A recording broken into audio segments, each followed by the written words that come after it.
నమస్తే, welcome to Andhraprabha. నేను తేజస్వి.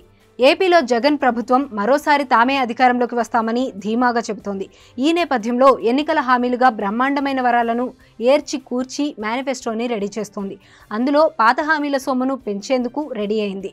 అమ్మ ఒడి 15,000 నుండి 20,000కు, అలాగే నేస్తం స్కీమ్ కింద ఇచ్చే 18,500 రూపాయలను 20,000కు, రైతు భరోసా మొత్తాన్ని 20,000కు పెంచుతారని తెలుస్తోంది. ఇక ఫీజు రియంబర్స్మెంట్తో పాటు హాస్టళ్లకు చెల్లించే మొత్తాలు కూడా పెంచుతారని టాక్ వినిపిస్తోంది.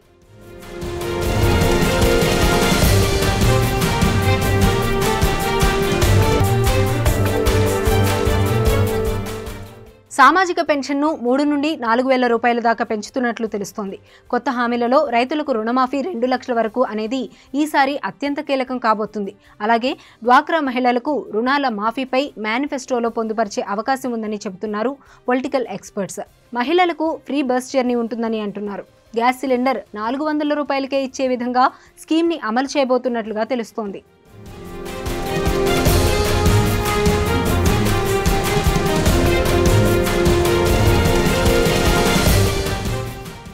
ఎన్నికల నాటికి కొత్త హామీలతో ప్రజల్లోకి వస్తుందనే ప్రచారం సాగుతోంది. ఈ మేరకు పగడ్బందీగా ఈ మేనిఫెస్టోని తయారు చేస్తున్నారు.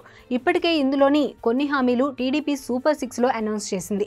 ఉచిత బస్సు సదుపాయాన్ని శ్రీకాకుళం రాకదల్రా సభలో చంద్రబాబు ప్రకటించారు. అదేవిధంగా మహిళల కోసం కూడా అనేక పథకాలు టీడీపీ ఎన్నికల వరాలుగా ఉన్నాయి. వాటికి ధీటుగా వైసీపీ కూడా సరికొత్త హామీలతో ముందుకు రాబోతుందంటున్నారు. మార్చి తొలివారంలోనే ఈ ఎన్నికల ప్రణాళికకు రిలీజ్ చేస్తారంటున్నారు. ఎన్నికల సమయానికి ఇవే హామీలు ఉంటాయా లేక వేరే హామీలు ఉంటాయా అన్నది వేచి చూడాల్సిందే.